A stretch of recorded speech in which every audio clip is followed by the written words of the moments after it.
Hey, what's up guys? This is Anthony from Anthony's Customs, and for this review, we are looking at the SH Figuarts Silver Crow figure. This is not a character that I'm familiar with in any capacity at all. This is part of that bunch of import figures that the one viewer sent me to review. He lent them to me so that I could show them to you guys, and you can see if you like the figures. Like I said, I don't know anything about this guy, but he's pretty cool looking, and he comes with a good amount of accessories and some pretty high quality accessories. I do believe this is an older figure, so there are probably two options. One, he's fairly inexpensive at this point because he's old, or two, because he's old and a good figure, he has gone up quite a bit. So I'm not sure about the pricing.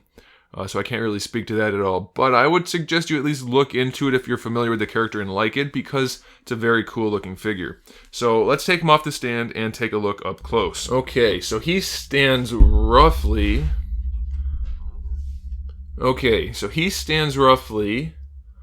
about a little over 5.5 inches, which makes him just about 14.5 centimeters. So he's not the largest figure in the world, but he does command some attention just because of those cool wings and the general aesthetic. He's very silver. He's got a lot of silver parts on him, which is fitting because it's in his name.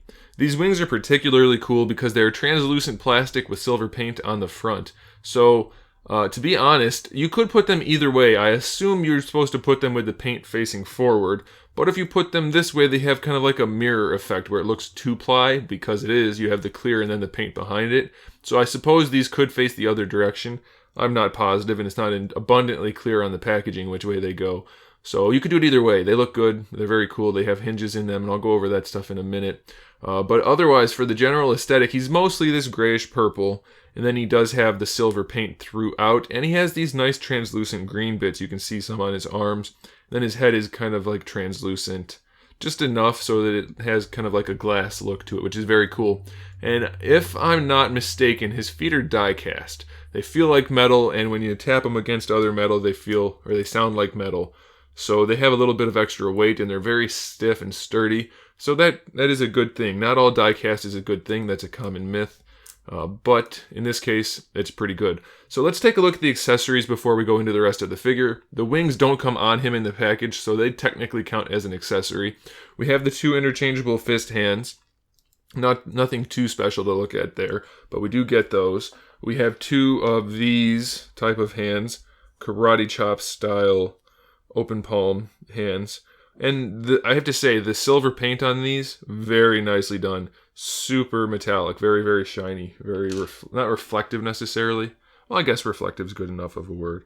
So we also have these hands, which are kind of like loose gripping hands, style pose hands. I'm not sure how you would describe these, but you have them, so you can display them. You don't have to describe them like I do, or like I tried to do, but failed. Then you do get these, which are closer to gripping hands. These are really cool sculpts, by the way. This is I'm wanting to look into this figure just to get the parts to use for customs, potentially. Very nicely done. And then lastly, we get these definite style pose hands, which are very menacing looking. Very, very cool. So we get those. That's it for the hands, but we're not done. He also has an interchangeable arm for one side that looks like this. Basically, I'm guessing that forearm piece opens up in order to do some kind of special move, which involves some kind of energy effect. Because we get this energy effect, which pegs on to the wrist. I guess it probably goes like this. Like I said, I don't know the character. It could go either way. So, it goes like that. So he's got that kind of translucent, that the camera doesn't like, translucent plastic blade / spear / pokey thingy. Either way, that's kind of cool. It has some silver shading going toward the back, and then it's lighter up front. So that's pretty nice. But wait, there's more. We also get this one, which is another forearm piece that looks even more opened up and has this giant swoosh of energy coming out of the back. And you have to replace it at the elbow again there. And on the front, you get to put this one. So you have... I'll figure out how it connects and show you in the pictures. But then you have... Oh, it's a fist. I just noticed it's a fist. That's cool. I don't know how it's going to go on still, but still cool. I gotta look into this show. Somebody recommended the show to me, but I haven't looked into it yet. Either way, you get the energy fist there with the swooshies going onto the back. All shaded from blue to clear to purplish to silver. Very cool looking. So that does it for the accessories. You don't often get figures with their own energy effects in the package, so that's a nice addition. Now this guy is an older figure, so he doesn't have the most advanced articulation, but it's pretty good. The head itself is on the same kind of joint as all of the SH Figuarts Dragon Ball Zs, so you have the small ball hinge with a ball peg on top. The neck feels like it's on a single ball peg. I didn't pop it off since it's not mine, so I can't look super close, but it's functional. You can very obviously see the wing articulation. We have a hinge here, and then a lateral hinge this way. And of course, they can rotate around on the peg.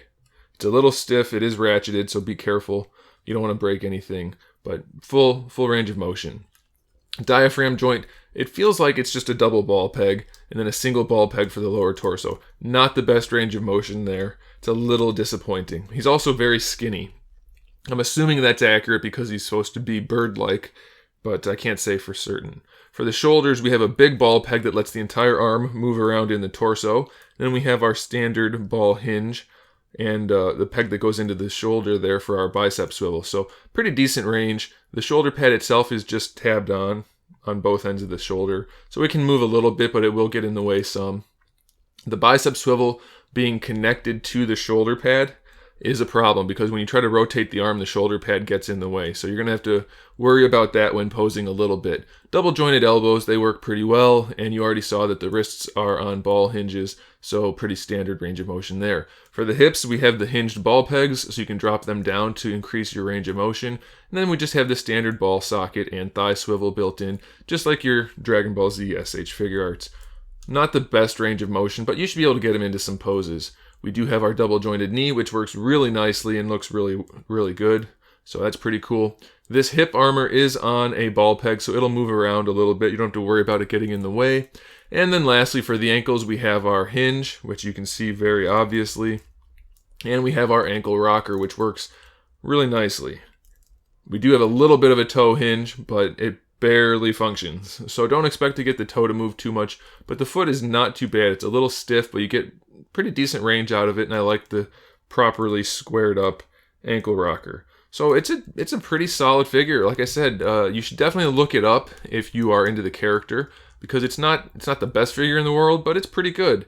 And it has some nice shelf appeal, so I do recommend it. Stick around for the photos here at the end, and make sure you subscribe to the channel so you can see my upcoming figure reviews, custom figures, and other good stuff.